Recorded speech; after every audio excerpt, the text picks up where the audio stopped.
You're listening to the 3D People podcast from Alexander Daniels Global, the specialist Industry 4.0 recruiters. Today we're bringing you a conversation with the Center for Design and Manufacturing Excellence at Ohio State University, who are pioneering an interesting way to solve the manufacturing talent gap at the entry level. We hope you enjoy. Today I'm joined by some special guests from the Center for Design and Manufacturing Excellence at Ohio State University. With me, I've got Nathan Ames, the Executive Director of the CDME, John Middendorf, the Director of Additive Manufacturing, and Dimitri Papazoglou, who is a Principal Engineer working with them. As a specialist recruitment firm operating in the additive and digital manufacturing space, we at Alexander Daniels Global are often asked what the industry should be doing to close the talent gap that has existed since the very beginning. What we experience is that there exists a disconnect between the preparedness of entry-level talent joining the industry and the experience that employers require from the candidates. The disconnect that I'm talking about often comes in the form of a lack of hands-on experience in real-life working scenarios, which then leads to disappointment and frustration as recent graduates have emerged from their academic careers, unprepared for the realities of the workforce or workforce needs. It's for this reason that I'm really excited to have these guests joining us today, as the CDME is actively working to bridge this gap between education and the workforce. So, with that, I suppose I should congratulate you on the recent $1 million investment that's been awarded to the CDME. I'm wondering if you'd like to start just by sharing what that's for and what that funding is going to help you to do. Yeah, thank you, Sophie. I appreciate it. And we appreciate being here. It's a great opportunity to kind of get the message out, if you will. The award you mentioned, it's called METAL, which is it's a casting training program that's funded by the Department of Defense and issued through IACME, which is one of DoD's manufacturing innovation institutes. That program specifically supports our materials and process division. So inside CDME, we have 7 divisions: Additive, which is what we're going to primarily be talking about today; Artificially Intelligent Manufacturing Systems; Industrial Cybersecurity; Manufacturing and Engineering Leadership Development; Materials and Process, which I just mentioned; Medical Modeling, Materials and Manufacturing, which is our biomedical program; and then Program Management. So that specific program that you referenced, it's at its core, it's funded to help us educate people on how to do casting and how to be foundry men or foundry women. That seems like it's a very generic mission, but in order to tackle the needs that we see in front of us, I think it's globally, this is not just the US, but globally, we can't just start with the people that are graduating in 2 years or 3 years, be it from high school or undergrad. We need to start all the way back to K-12. And we also need to reach forward into those that are part of the incumbent workforce as they look to take the next step in their career and evolve in their life and, be able to accommodate everything that's in front of them. We and the Department of Defense want to have a way to train them. So that this program, it's super exciting. Lots of fire and brimstone. We're literally, every cohort that goes through, they're going to be melting metal, pouring castings. They're going to be 3D printing molds. So it does involve the additive group, at least at some level. And they all get to handle hot metal, but everybody that goes through, you either love it or you hate it. You walk away smiling or like, oh, I definitely don't want to do that for my career. Yeah, super excited. I appreciate you bringing it up. Oh, congratulations on that. I think that's going to be a really great initiative once that gets running. Perfect. So specifically then about the additive arm, what would you say is the mission here within the CDME? So I'll let John talk a little bit about the mission of the additive group. So I mentioned the 7 divisions in the center. On the whole, our group or our center's mission is to advance U.S. manufacturing competitiveness. And right. We believe at the center level, the way to do that is both on the technology and the workforce side. And I think that's one of the areas that universities and training organizations, they sometimes don't force that connection. Correct, yeah. The statement that I often echo through the center is that you can't fake real. So if we're going to work on a project, That project has to be real. It has to have deadlines. It has to have customers that get mad if you don't deliver. Like all those things are what really allow us to train the students in the way that industry wants them. You mentioned at the beginning that there's a shortfall of workforce and workforce training. I don't know that so much that there's a shortfall of training for the workforce or that there's a shortfall of people that want to be in the workforce. It's that we don't train them with all the skills they need to be able to work when they start. So employers find themselves in this really weird position where you pick up somebody who's gone to 2 years of career school, or they've gone to 4 years of undergrad or grad school or carry on to postgraduate. And the first thing the employer has to do is put them through 1 to 3 years of focused training on how to do the job they've been hired to do. A lot of that comes into that you can't fake real, right? Until you're working under a deadline and you're being maybe screamed at by a customer or maybe applauded by a customer. Until all of that happens, you really don't know how to behave in that environment. And that's what we're trying to do in the center. And that's really refreshing. I'll kind of hand over to John, because I think each division tries to elaborate or build on the center's mission. Mm-hmm. Right. Yeah. So my entire career has been spent trying to get additive manufacturing more widely adopted industry. So, we're focused more on metal additive manufacturing here. So we're thinking more about aerospace and space applications or automotive applications, things of that nature. And there's metal parts in modern jet engines that are being flown every day. But there's a tremendous amount of room for additive manufacturing to grow on the personnel side and the technology side and on the qualification side. So I think as an industry, we closely mirror what the industry needs. The industry needs better tools for wider adoption of this technology. Usually that means some way of qualifying the process. It can mean reducing costs. So we do a lot of work where we try to reduce costs in the process. Yeah, I mean, it could be new materials as well. So those are kind of like our 3 key areas that we focus our research on. Our more advanced processes, usually it's in the form of new laser technologies or new machine technologies, advanced materials, so we get better materials that are more appropriate for additive manufacturing, and then qualification. So we work a lot on process qualification. And, tying that in with what Nate was talking about, all along the way, we're bringing students into that flow, and they're doing a lot of the work. They're actually interacting with the customers. They actually help write reports and proposals and run the machines, and they're involved every step of the way. Great. So basically the additive arm, just like what Nate was talking about there, is in place essentially to push forward that workforce development piece and making sure that the next generation then of engineers are well placed to then transition from the work that they're doing with you into other roles within the industry, correct? Yeah, that's right. And so we have, just, 3 months ago, we had a student went out for an internship at a relatively local space company. He's building rocket engines.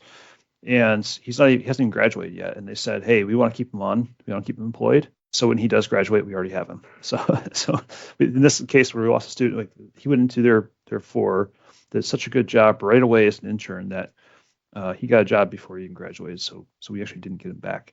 As a center, we're going out and finding these research projects with real customers. So that kind of means what the work we're doing has to be relevant to the industry as well, or else we're not going to get that kind of work. Okay, understood. Thank you, John.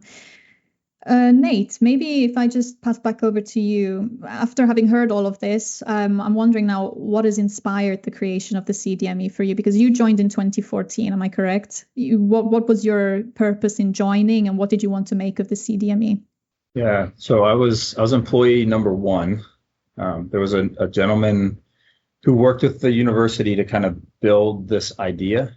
I will say that at the time we started CDME, we actually didn't have the mission that we have today. We all make mistakes, right? And you charge ahead, and then sometimes you have to change directions. And when we started the center, we were wholly focused on helping our faculty, our research scientists, and our grad students commercialize their products. That was really what we thought OSU was missing. It was like, we were all full of fire and brimstone. We were going to go do really awesome things, helping people commercialize their tech.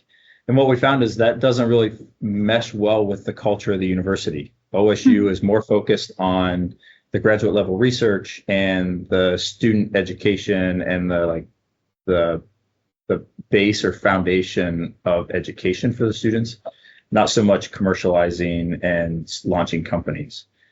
So we already had a pretty strong team. We had a lot of really great staff in the center. We did what we should have done in the beginning, and we just started calling. Right? We all have our Rolodex. So we started calling our customers, hey, why do you call OSU? Why do you want to work with OSU? And basically asking them that question over and over and over again. And the thing that we heard from 100% of them was, we come to OSU because of your undergrads. Like that is the only reason, right? There's technology, which is great. There's IP, which is great. There's all these other great things. We have a great football team, right? There's lots of cool stuff. But OSU has 64,000 students. That's why industry comes here. So we took all that to heart. We wrote it up on a whiteboard and we drew a bunch of circles like engineers are supposed to do. And the output of a couple of days of whiteboarding was, let's focus on the students. So that was kind of our epiphany when we realized that we weren't going to be the commercialization arm for the university, and that industry really wanted more access to highly trained, ready to go students. Let's just do that.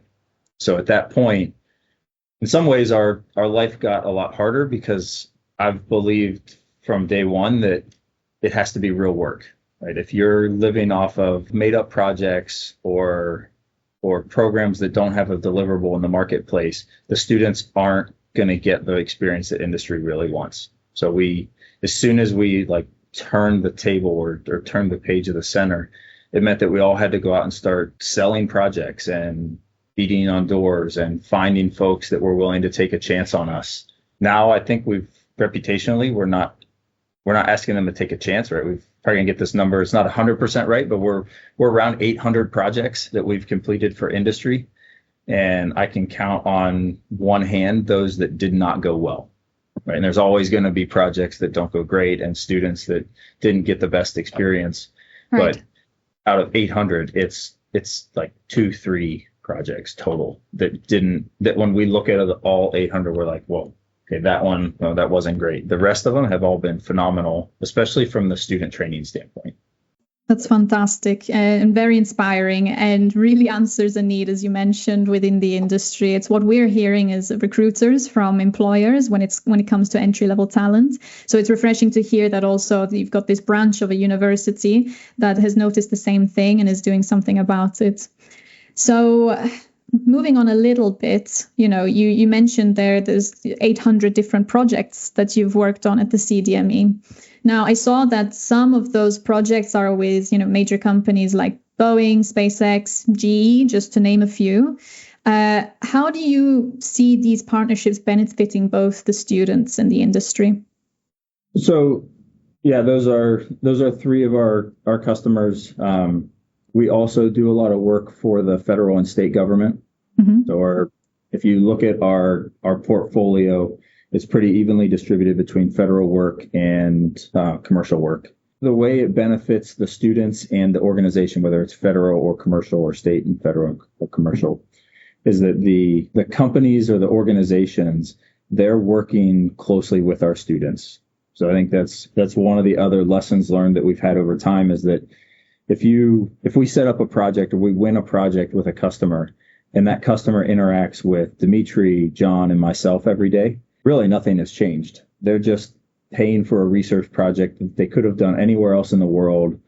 And they're engaging with 3 engineers or 3 scientists, just like they could have anywhere else. So what we try to do is we step back and we put the students in front. So the students actively participate in the project meetings. The students sometimes, at least in my case, sometimes I don't even attend the project meeting. So my students would meet with the customer that's funding the project without me present. And it's not because I'm too busy to care or I'm hiding from it. It's because again, going back to that, you can't fake real. Until the students have to learn to stand on their own, they really don't learn to stand on their own. So we create environments and create situations where the companies and the sponsors, they're seeing the students learn and go through the process that we have, and they're almost interviewing them for 4 years. Mm-hmm. And so it's an interesting way of putting it. Yeah. If a company I don't want to get too much into naming company names. A lot of our customers they like kind of the proprietary, confidential nature of what we do. But the one that John mentioned, they interacted with the student for a while. They picked them up as an intern. They knew before the student even graduated that they wanted to hire him. So they, instead of beating around the bush and playing with career fairs, they just said, hey, John, Dimitri, do you care if I just make this guy an offer? And that's what we want. That's fantastic. For the students, they get the same experience, right? They're effectively interviewing all of our customers at the same time. So some students come out of it and they thought they wanted to go work for aerospace. And after working with all our customers, they say, I actually like automotive better. Or they thought they were going to go into design and they decide to go more traditional mechanical engineering. Because they get to work with the companies that will ultimately be their employer, they figure out which career path is best for them and which companies align with that career path. It's a really cool process. And when you're sitting on this side and you see the students go through it, it gives you chills, especially the days that I think every parent dreads are the days that are best, right? When a student comes in and they say, I thought I wanted to be a mechanical engineer. I don't like it. I want to be an electrical engineer. Like, that is super scary, but what an awesome thing for somebody to learn before they graduate. And it's all because they get to work on projects and experience all the different pieces with the people that are going to hire them. That's fantastic, really. So essentially, the magic here is that you're cutting out the risk for everyone involved. That's what it is. Absolutely. You're cutting out the risk for the employer in bringing on a brand new entry-level talent, and you're cutting out the risk for the talent in joining an arm of the industry that they maybe aren't going to love. So that's right. You found the magic. Yeah, one of our, I don't know if it's magic, it's a lot of hard work, but one of our staff, he pretty consistently says that when everything goes right, it's almost like the company promoted an employee rather than hired an employee, right? To them, it feels like they just promoted somebody. They already knew them, but everything else was already there. That's brilliant. Thank you for sharing that. Now, one thing I think that's really important, especially with an organization like yours, where you're working on multiple different projects, there is a need as well to stay agile and adapt to, different emerging industry needs or technologies that are coming out. How do you do that at the CDME? It's very hard. It's I don't want to pretend that we have it figured out. For the most part, we follow the money, which is, I think, not always what people in academia want to hear. But if industry funds you to do certain types of things over and over again, that tends to be the direction that we go. And if we see equipment or technology that's sitting in the side of the lab and it's collecting dust, that's a good indicator that we need to offload that equipment and change gears. Mm-hmm. It's not easy for any of us, and I'm way less technical than I used to be, but we get emotional about cool toys, right? So you have this really cool printer that can do this really cool thing. And then when industry stops asking you to do work with it and stops asking you to train students on it, you keep trying to find a way to use it again. But we need to, as a center, we try to do the best we can about recognizing when equipment is dirty versus when it's dusty. When it's dusty, we need to get rid of it. Okay. That makes a lot of sense, being pragmatic about technologies that you're using in the projects you're working on. Great. So having said and explained all of this, what are some of the biggest challenges that you find in trying to bridge that education to workforce gap, and how do you address it? Money. Money is the biggest challenge. Absolutely. And I don't want this to sound like we're putting our hand out looking for cash, because we want the projects, right? The projects are what make the center work. But what we've found is that all of our commercial customers, they all rally behind the model. Absolutely. 100% of the time. What they don't have a great way to deal with is that the colors of money in their organization aren't designed to support the type of thing that we do. So there's, in the center, the advancing the manufacturing competitiveness, you have a workforce piece and a technology piece. There's usually a small amount of money in HR to do recruiting, and there's a lot bigger amount of money to do tech development or tech deployment, but the two don't mix very well. So somebody who has money on the tech side, it's difficult for them to justify internally that some of that money is going to be used for recruiting. And if you have recruiting dollars in HR, it's almost impossible for an HR person to justify in their organization that HR money is going to be used to advance technology. So while they always, at least not always, but most of the time, companies really want to engage and they really want to find a way to do things, the way that money has been structured over the last 20, 30, 100 years. It just wasn't set up that way. And it's unfortunate, but you see it real time, right? You go to a job fair, there might be 200 or 300 companies that all spent the same amount of money to show up to the job fair. And realistically, 3 of those companies have all the students standing in line for them. Right? They're the Hollywood style companies. The students, just playing off OSU, there could be 20 or 30,000 students at that job fair to meet with those 200 to 300 companies. Most of the students don't have the skill for the company they don't have the training. They have the skills. They don't have the hands-on real world training to go to work right away for the companies that they want to work for, and the companies don't know that. And it's just the way the world has always worked. We're hoping that changes, right? We want to bring some new ideas to the market. Maybe it's time we start mixing the colors of money and see what happens. But it is a big problem. And I wouldn't turn away a giant donation, but a giant donation doesn't solve the problem that we're trying to solve, because we need the projects for the students to work on. I understand. But that actually leads me on to my next question then. What do you think universities in general need to be doing differently when it comes to preparing their students for the workforce? Because it's not every university that has an arm like the Center for Design and Manufacturing Excellence at OSU. So in general, what would you say is needed here? I think you're trying to get me in trouble with the rest of the university right now. That's a tough question, because it's not easy to do. Creating something like we have, a lot of it came about because of happenstance. It wasn't a master plan. We started asking the right questions to our customers, and they led us to this place. Other regions around the country or regions around the world, if they asked their customers what was most important, they might not give the same answer. So I guess I'm putting a lot of caveats in to say this is very specific to the bubble that we live in. Mm-hmm. And in that bubble, kind of Midwestern, manufacturing based, I think students need more hands-on experience. Right? I think that's a fair response. Yeah, absolutely. Universities, not specific to OSU, but just universities writ large, get a lot of pressure from accreditation organizations to compress their curriculum. And I'm sure that as a parent, I'm a parent of 2 college-age kids. I don't want to pay for them to go to school for 5 or 6 years. But as a previous employer and now somebody who's trying to work with industry on the workforce side, they need more time. Mm-hmm. Right? They need more time to get more hands-on experience. And when we compress it, all we're doing is we're just pushing the burden to somebody else. We're telling industry, we're going to kick the students out of the academic process as quick as we can. And then you have to pick up the stuff that we didn't take care of. And I see. Getting people okay with taking an extra year or 2 to get more experience, that would go a long way. It's something that we often say to entry-level talent when they reach out to us. When they, you finish university, you've got your doctorate, and you've done a lot of hours interning, or even on the research projects that you've done during your PhD.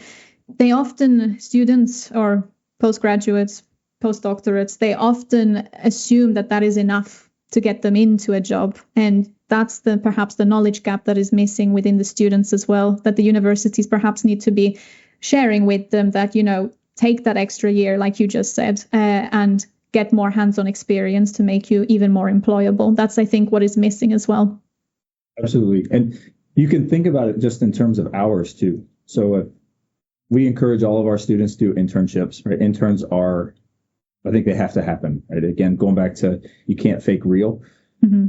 They have to get out and see other organizations, because we're still not 100% real. We try to be as close as we can, but working on the floor in a shipyard or wherever you go, that's real.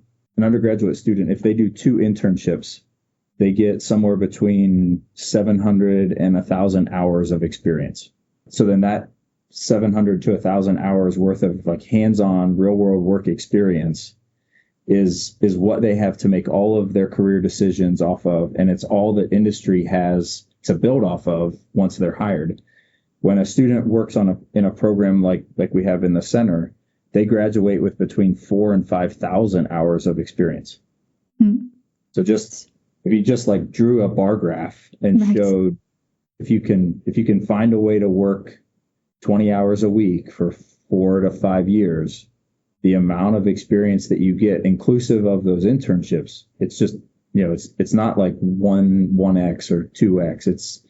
It's a half an order of magnitude, right? It's a huge increase in the experience that they get. Perfect. I actually want to move forward again a little bit now and perhaps bring Dimitri into the conversation and learn a little bit more about the hands-on student experience and how that then helps them to become more ready for the workforce. Now, Dimitri, I'd be right in saying that you work alongside the students, you oversee some of the projects that they're involved in. Am I correct? Yep, that's correct. Yeah, I have about, as of now, 6 students that work underneath me on our various projects. Perfect. So as someone who's working closely with the working students that are employed within the CDME, what do you think makes the hands-on experience so unique compared to, let's say, a more traditional classroom setting? Well, so like the traditional classroom setting is typically somewhat theoretical based on like engineering and sciences. And so I find that it doesn't really put the students in the face of an actual engineering problem. Since everything's kind of theoretical, they just kind of have to use in mathematics and formulations and theories, find a solution. So one thing I like to do with my students when they're new is I ask them to design a part, and then I ask them to 3D print it. And most of the time, they tend to design a part that isn't really 3D printable. So I have them print it anyways, and then it usually fails most of the time. And so that's where we kind of start with like the constraints of additive manufacturing or the constraints of design in general. So I kind of like to occasionally trick them into kind of failing and then trying to help them dig them out of the hole they've kind of dug themselves. So when it comes to manufacturing, traditionally, like we find it's easy to design a part, but it's difficult to manufacture. And that's where this hands-on experience with the 3D printers, whether it's FDM printing or laser powder fusion, or even the more traditional techniques like using a lathe or a mill or CNC, this all teaches the students like what are the constraints of the tools we have, because they don't really know failure until they use the tools themselves. It kind of makes me think of the expression, you can't run before you learn to walk, right? Yep. And that's essentially what's happening there in practice, which is great. How do you then balance giving the students real responsibility while ensuring that, quality and efficiency in industry grade projects is kept? Now, we covered it a little bit in the conversation as it's gone so far, but I'm just wondering, as someone who's like working next to the students while they're working on the projects, how do you oversee that, and how does that become a reality? So it's actually pretty tricky, because in the school semesters of fall and spring, the students work about 15 hours, give or take, sometimes a little more, sometimes a little bit less. So they typically are involved in about 1 to 3 projects at a time, and it's very much based on their skills.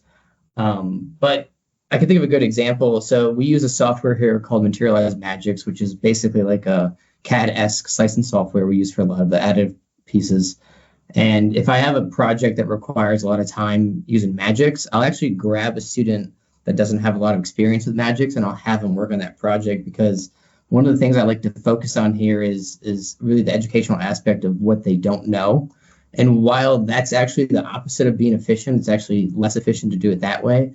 I find that I get greater reward because now the student has all this exposure to using a software that's really common in additive manufacturing. On top of that, and this is also not very efficient, but it's something that I really like to do, is that if a student has an interest in something, like let's say they really like Magics, I'll try to give them more exposure using Magics, because I find that when I can pinpoint what their interests are, which is basically like kind of what they're passionate about, then I can kind of help them pinpoint what kind of internships, co-ops, or what their career path will be, which is really valuable, because I don't want the students to kind of be pigeonholed to doing something that they don't like, because a lot of students actually discover they don't like CAD that much, and they rather be more hands-on. So that's always an interesting conversation when that unfolds.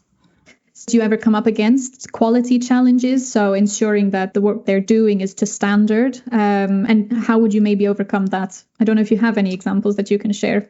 Yeah, quality is an issue, right? Because when you have someone that's learning, like for example, like when we load the machines full of powder, sometimes the students make mistakes when they load the machines, and then instead of having our build for 20 hours work successfully, the build fails 2 hours in because they forgot to stab the powder in a certain way, and then we've short fed the machine. So we do have quality issues, and that kind of just stems from the fact that the students are learning along the way. I mean, the best way to mitigate that is just to highlight like what goes wrong. Every time a machine stops or a print fails, I actually bring the students along and show them like and ask them like, what do you think happened? Like, did the recoder hit the part? Did we run out of oxygen, or argon really can't really run out of oxygen? But what exactly went wrong here? So I think quality is always going to be of a concern, but that's just the nature of the beast. I see. Okay, so you almost anticipated and roll with the punches, essentially. Yep. So specifically then with the students themselves, what are some challenges that they face when working on a real world engineering problem or project, and how do you then help them overcome those issues? So the most problems they have are actually more soft skill related. A lot of the students just don't know how to write an email. It sounds silly, but Okay. They don't know how to sign it or how to ask a question without kind of sounding, mean or kind of. So we focus on a lot of soft skills around here, quite a bit, like writing emails, how to label files properly. Like it's all these kind of small things that end up being chaotic in the future. Like if you can't label your files properly, then it can be problematic. But if we kind of focus more on the technology side, whenever we have like a novel problem, like for example, the other day I had a 3D printed part that I needed a student to basically machine a flat surface on, and so he wasn't really so sure like how to go about that. So I let him kind of fester in his mind for a little bit, and then I kind of gave him like a slight nudge in the right direction, like okay, this is how we're going to mount it. This is the tool we're going to use. So for them, I kind of just give a little direction. And then I give them some time. And then if they still struggle, then I give them some more direction. But there's kind of like a balance here of like guidance and then letting them figure it out themselves. Because if I just show them how to do everything, then they're not going to learn how to handle any of it. So a lot of it is just kind of really just guidance into the right direction, which is for every problem is a unique case. Yeah, and therefore it's totally invaluable experience for these students that they get that, experience working in a situation where it's okay to make mistakes, and they will get the guidance, and they will learn through doing, which is what is missing essentially. So it's really great to hear that that's something that you're tackling over at the CDME. Okay, elaborating a little bit now on what we just talked about there. There's some best practices that maybe a student needs to learn, right, before they are ready for the workforce. I'm talking, basic things around safety when operating the machines, maybe 5S, SOPs, etc.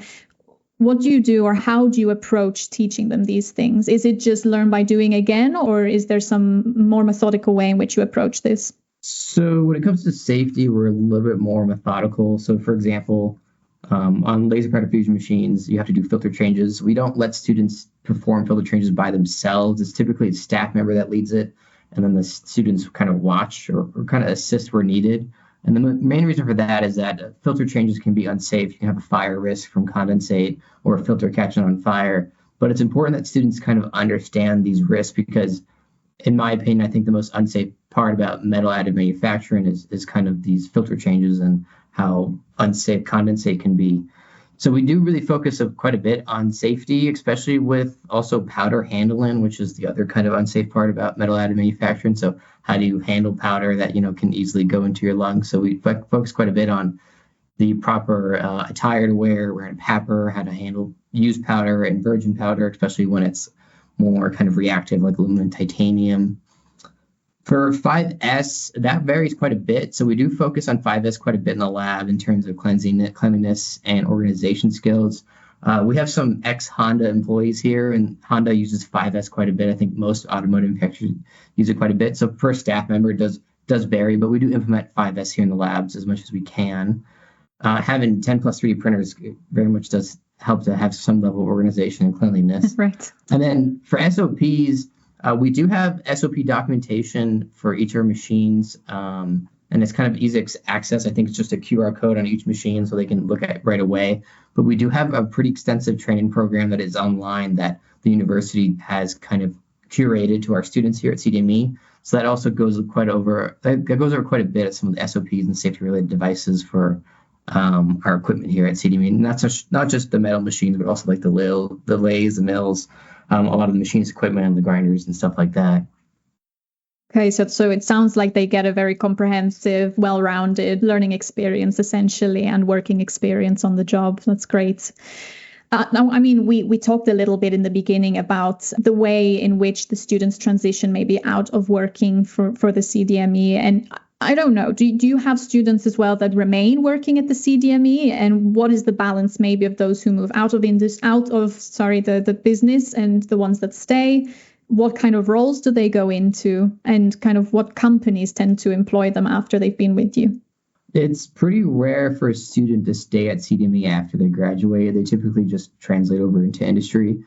We've had a couple of students that have translated into master's and PhD programs, but they don't work at CDME since we're only an undergraduate serving institution, or center, I should say.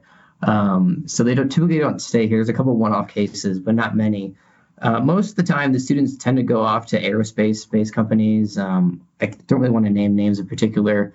But there is one student who's kind of famous. It's Alex Campbell. He won the AMUG Student Scholarship 2 years ago.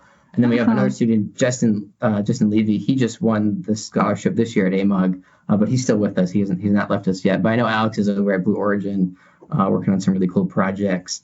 But our students have kind of translated a lot over to aerospace, some of the defense sector, some automotive, to say. What's kind of really cool about CDME, and something that we try to highlight a lot, is that our students, when they graduate, they typically have about 2 to 4 years of industry experience. So they don't enter the companies as entry-level engineers, which is really interesting. They kind of enter more into like a mature junior-based position, as we've noticed. So that's super valuable to the students, because they don't just get to like start off, like they kind of, what's that term? Not hit the ball rolling. I guess that might be the ground running. Hit the ground running. That's what it is. To hit the ball rolling. That's a good one. That's soccer right there. But they essentially just hit the ground running. Yeah, it's pretty awesome. And their roles are pretty wide range. Like, not all the students go right into additive for our additive group, which is totally fine. But they tend to be champions of additive. And then I notice as they go on, they kind of like not transform their job to be additive, but they have additive influence in their company because of their background, which is really cool. So we've had students come back from internships, and all of a sudden I'm like, their employers are knocking down our door, wanting to know more about additive and how to implement it into their workforce. So it's I think creating champions is super valuable, and I think it'll lead to more growth of additive in the future just by creating those champions in general, not even just putting them into additive themselves. Absolutely. No, I think that's a great answer. And it's really interesting to hear from your perspective as well. And it makes sense, if your focus at the CDME is on metal AM, it makes sense that they go into aerospace, automotive, and those kinds of vertical markets. Great. Now, here's a bit of a difficult question, perhaps.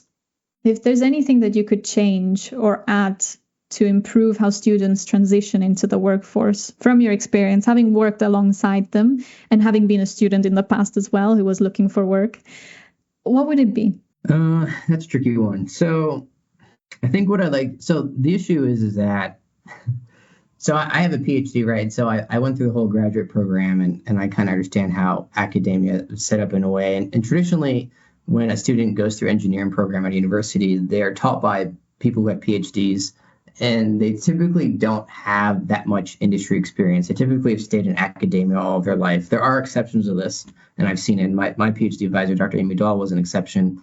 But really what I like to see is that these students kind of get more exposure from industry professionals in the academic setting. My undergrad, I went to a college and not a university for my engineering program. And I started off in engineering technology, actually. And the people who taught me did not have PhDs. They came from industry. They had master's degrees. They actually worked part-time, mostly in industry, and then taught on the side. And so I kind of got all this kind of valuable exposure to industry through these professors who are not in the traditional sense working at a university. So I think more industry exposure, either in having classes that are focused on people who work in industry, or maybe learning more about the business side of industry, which is something we dwell in quite a bit here at CDME. I think that would be really valuable, but I just don't know how that would work. It would be a difficult thing to do. I wouldn't say OSU is breaking the mold in this manner, but they do have quite a bit of industry connection here at OSU. Thankfully, being in Columbus, Ohio, which is a huge manufacturing center in the Midwest, there is quite a bit of connections here for industry. But I think finding a way to break that mold of a student goes into academia, and they're kind of fostered to stay in academia, maybe even go to grad school. I think trying to break that a little bit, and instead of fostering grad students, but fostering undergrads who we can go into industry in the smoothest fashion possible would be ideal. But it's a difficult question to answer because all of it's kind of romanticized in my head and not really kind of realistic.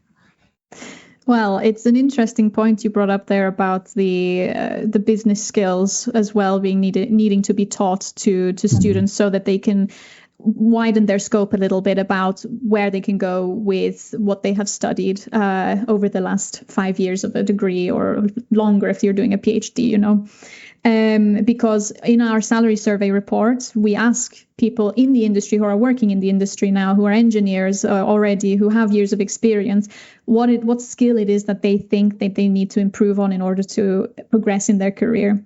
And one thing that often gets brought up is exactly that, business skills. One is soft skills, which we've already talked about today. The other one is business skills, right? And a lot of them do go on to do or say that they're going to go on to do an MBA, for example, to widen their knowledge of how a business works so that they can grow within their career. So it's interesting that you talking already kind of at the university level, that students already need to have that exposure early on to have that wide view of where they can go. Great. Thank you for that insight. Now, John, I haven't forgotten about you. I'd love to ask you a few questions now about the additive manufacturing topic as a whole within the CDME. Since you are the director of AM at the CDME, I'd love to hear from you a little bit about why you think it's such a critical area for workforce development. Yeah, additive manufacturing in general has become very important in the U.S. Over the past, 20 years. But a lot of manufacturing has left the U.S. Over the past probably 50 years. And there's more and more pressure to bring manufacturing back in for any number of applications. A lot of that's defense focused. Some of it's not, But there's a lot of powers in the U.S. that are concerned with U.S. manufacturing competitiveness on the global stage. And because additive manufacturing is a new technology, it opens up new applications, more efficient designs, new technologies. It's become a real focus. Can we make the U.S. the leader in this new manufacturing technology? Can this manufacturing technology live up to its hype to supplant some of the more traditional manufacturing technologies? In some cases, the answer will be no, but in some cases, it will be yes. So I would say for us as a country, additive manufacturing has become a very sought after thing. So it's important for us as a center trying to train students for the future workforce to focus on technologies that are going to be relevant to our country and our customers, and our the customers being the companies that are going to come hire students. And it's also this neat little fact with additive manufacturing that it's really geared better towards the digital age as well. With the way that the process is, it starts off in CAD. It starts off really from a software perspective, more so than maybe old traditional casting processes. So the world is becoming more digital, and additive manufacturing also kind of fits into that mold. Thank you. I mean, the types of technologies that you have at the CDME that the students work with, I'm just wondering if maybe you can share a little bit about specifically what AM technologies you have there. Sure. Yeah. So these guys, they mentioned earlier that a lot of what we do is follow the money. That's largely true. We also do a little bit of our own technology development as well. I mean, I used to run OEM, and Nate talks great about the students. I get guilty of thinking too much about technology, and he has to bring me back sometimes. But so a lot of it's focused from the customers, and some of it's us trying to carry technology and go say, hey, you need to fund us to do this thing because here's why it's awesome. But we are very much at the forefront of the field for both of those reasons. At least in the U.S., I know there's a lot of great research institutes over in Europe that are doing cool things. But so one of the big pushes in additive manufacturing right now is throughput. Can we make parts faster? The machines cost a lot of money to run, so you can make parts faster. You drive down cost in several different ways. So there's been a large push in industry over the past 2 or 3 years to implement advanced laser technologies that simply print parts faster. They enable you to print parts faster. I don't know this for absolutely certain, but I think we're the first university in the U.S. to have a beam shaping laser with basically you can change from Gaussian to a ring shape for laser powder bed fusion. There's obviously beam shaping lasers being used for other things. We've been doing that here since 2022, so we were very much on the forefront of that. We have a ton of background and expertise in institute sensing. So when we think about what the additive industry needs, the number one thing is probably process qualification or part certification. That's the ability to trust that what you built was actually built with a good high quality so you can use it in a critical system. That's been one of the biggest challenges in the industry since its inception. And institute sensing of the additive process has always been one of the tools that we think will finally enable that to happen. We need to figure out what kind of sensors to use, how to use them, how to process the data, how to create the data sets we need to do proper analytics and be able to trust the data. But that's one of our big focus areas here. So those are both areas where customers, whether it's commercial or defense, government, whatever it is, they all have large focuses on those areas. And we're working actively in those areas with our students and with those customers. Mm-hmm. And that's probably a good enough answer for now. We are doing some advanced material work as well, where we're trying to develop new alloys, but that's much more customer driven. They're coming to us and say, "Hey, can you test this new material for us?" I see. Okay, brilliant. That gives us a good idea of the kind of technologies that you have within the research facility. That's great. Following on a little bit from that, I'm just wondering, as you did mention there that, the laser technology is going to be a big thing, or it's emerged as a big thing over the last 2 or 3 years. How do you at the CDME then make sure that you stay ahead of those kinds of emerging technologies? And how do you make sure that students get the exposure to those innovations so that they're better prepared for the workforce when they leave? Yeah, so I think, I don't know if this is going to be controversial or not, but I think the fact that we don't get paid by tuition is a big factor in this. Nate kind of hit on it earlier that we have to go find our money. I have to go win the money. It's not given to us. If we don't do that, we probably won't have jobs for a super long time. So that creates incentive for me to be very actively engaged in the additive manufacturing community. So we're not sitting, in our corner of the world that is Columbus, Ohio, teaching students a blackboard all day. We're very active in the community. So I'm constantly going to conferences, constantly going to customer sites, interacting directly with OEMs, with customers, and trade shows, stuff like that. So we're frequently talking to customers, seeing what is on the cutting edge, seeing what's coming up, and seeing what we need to do our research in. And when we develop projects or develop ideas to do some manufacturing experiment or production job or research job, we're doing that with these customers, and the students are still doing the work using the model that's kind of already been talked about quite a bit. Do you think that's something that helps you to stay relevant? I mean, we talked a little bit about the industries that you're working with or that you're doing projects for, such as aerospace, space, defense, and, medical device manufacturing, for example, is another one that's rapidly evolving within the AM sphere. Do you think that the fact that you go out there and you're constantly in contact with customers, you're going to conferences and trying to stay ahead of innovations like that's something that helps you at the CDME to stay relevant and attract new customers that way? Yeah, I think so, because it means we know what our customers want, what they need. We know what they're thinking about. So even if it's not something they told us directly, like maybe they didn't say, "Hey, CDME, go research or develop this particular thing," it means that we know what they want, so we can think of how to solve their problem. Right? And it means we're always working on what's coming next. So yeah, I think so. Okay, great. Sophie, if I can jump in. Yes, please. I want to add a little bit on top of that, because I don't want to come across like we are beating up on academia. That's not our intent. Okay, right? yes. I think one of the things when I was a student, and now that my kids are students, and I think all of the parents of all the students in the center, we want their professors and their lecturers and their TAs, we want them to be present, right? I want to know that the person teaching my daughter's class shows up Monday through Friday and is there for the labs and is there teaching them the foundational knowledge that they need to be taught. And I think OSU is one of the best at doing that. What makes, to like echo John's point, what makes us stay relevant and ensures that we are relevant is that partly we don't receive tuition to run the center, so we have to go find it. We also don't teach classes. So right. I spend every single week without avail, I spend at least one day in a customer's facility. Right. That's just my life. I am not in the office at least one day.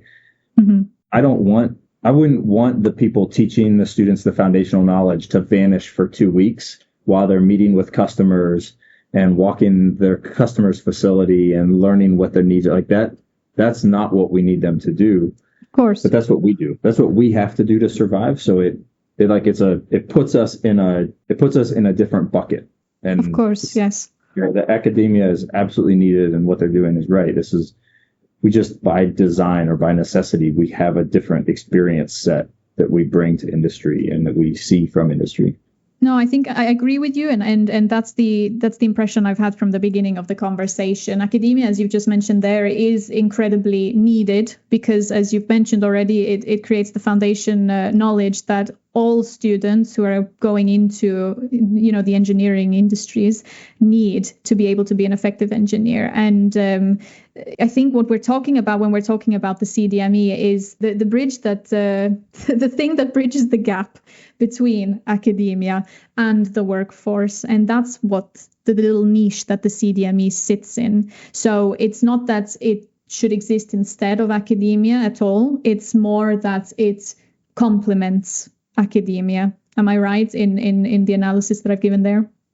Absolutely. And I think you phrased it perfectly. I wanted to echo what John was saying and get to what you just said. You said it much more eloquently, but yes, that's Perfect. Absolutely right. We're trying to bridge that gap. Great. No, I was just interested to hear again from John, particularly on, additive manufacturing, given that that's your area of specialty. Where do you see it evolving in the next decade? And what role do you think that the CDME is going to play in helping to shape that future, especially within the area that you're in Ohio? Yeah, I mean, that's a good question. I've actually been asked that a couple of times recently. It's a kind of a hard question to answer because we don't really know. But I think two main things might happen that are going to change the industry quite a bit. So the main pushes are I'm going to sound like a broken record. They're qualification and throughput. I think there's going to be big advances in both of those. I think that's the short answer. The qualification challenge, I think that's going to be, not entirely solved, but I think it's going to be a lot of progress there over the next decade. So I think you're going to start seeing additive manufacturing in more applications than you do now. And like a lot more. We're working on several programs right now that are looking at how to solve these qualification challenges. There's a lot of other groups working on these problems as well. So there's standards that are coming out. There's new analytics. There's artificial intelligence, which is helping to develop some of these new analytics. I think some of these qualification challenges are going to be solved, or at least, I don't want to say solved. It sounds so final. Not necessarily like the research will be done. Everybody knows how to trust parts now, but it could be an 80% solution from where we are now. That kind of thing. Mm-hmm. The other.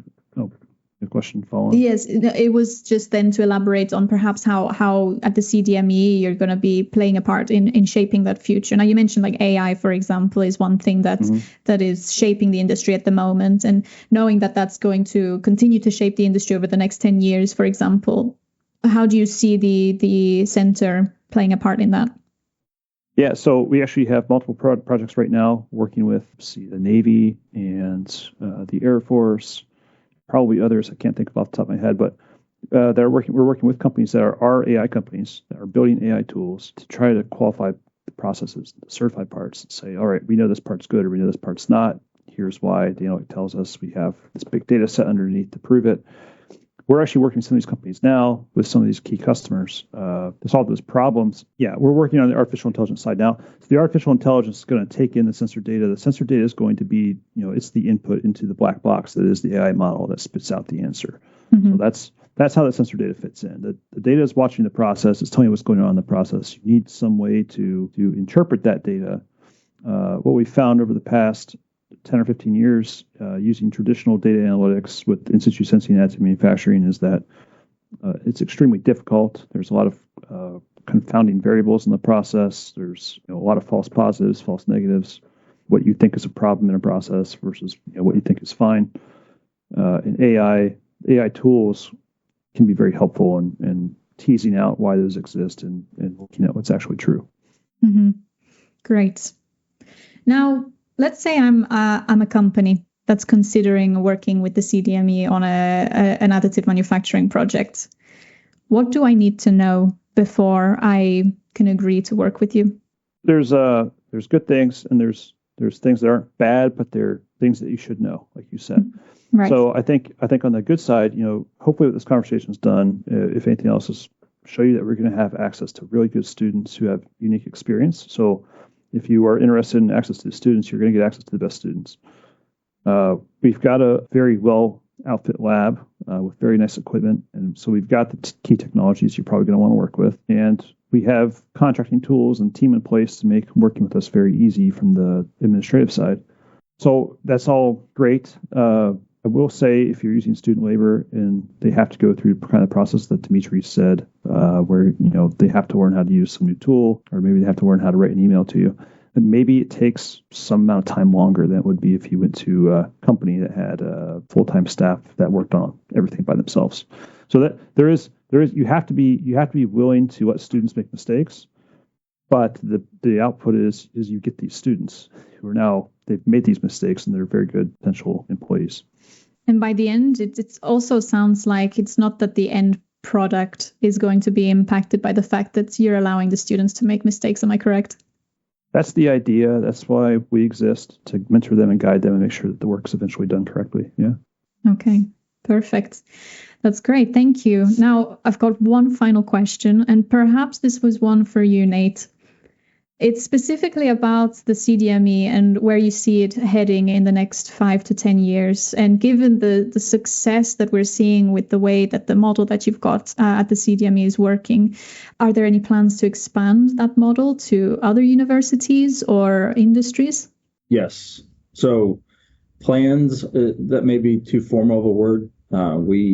We talk, or I meet with a lot of universities and counterparts to myself, center directors at other universities, trying to figure out if there's a way to franchise what we're doing. Right? Could we take this model and pick it up and drop it in another university? Fundamentally, it feels like it should work. Especially if we look at the core customers that we work with, they tend to be within a relatively short distance, right? The bulk of our customer base is not halfway around the world. It's a couple-hour drive from Ohio or from Columbus. So you could literally plop organizations like CDME in 50 locations, maybe. I'm making that number up, but 20 to 50 different locations or universities around the country, and they wouldn't be competing with each other most of the time. Every once in a while, you're going to have overlap with a federal government, Department of Defense, energy, so and so. But for the most part, we operate regionally.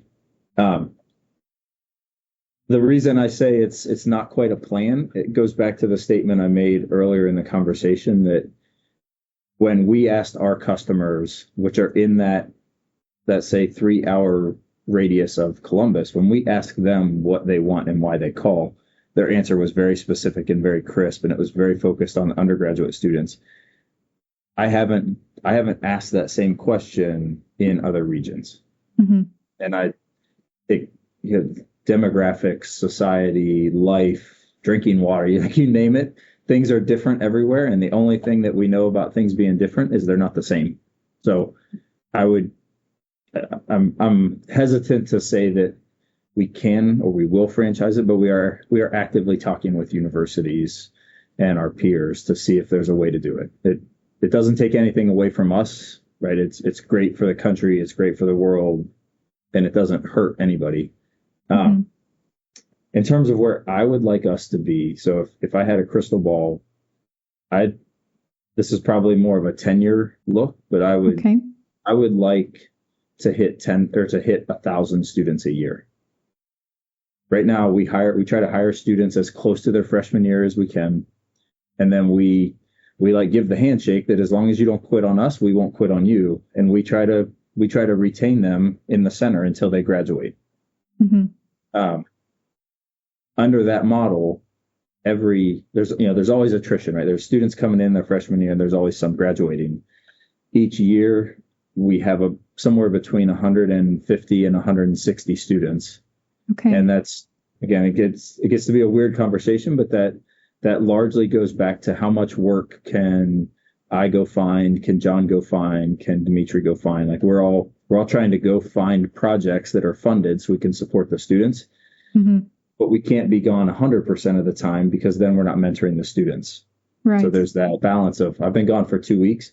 I need to cuddle with my students a lot, right? Like I need to like make up for lost time, talk them through their projects, have lots of meetings. And every time we're gone for a chunk that happens, I want to get to 1,000 students, but I also know that means we're going to need, instead of 35 engineers and staff members, we're going to need 200 staff members. Right. The number it gets really big.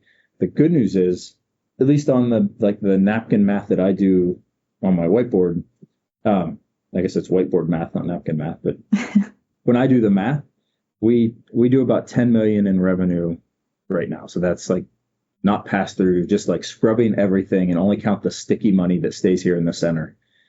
To go to 1,000 students from 100, it's not 100 times. I don't need 100 million. I need, like, we could operate the center for 40-ish million, somewhere around there, and have 1,000 students impacted out of OSU.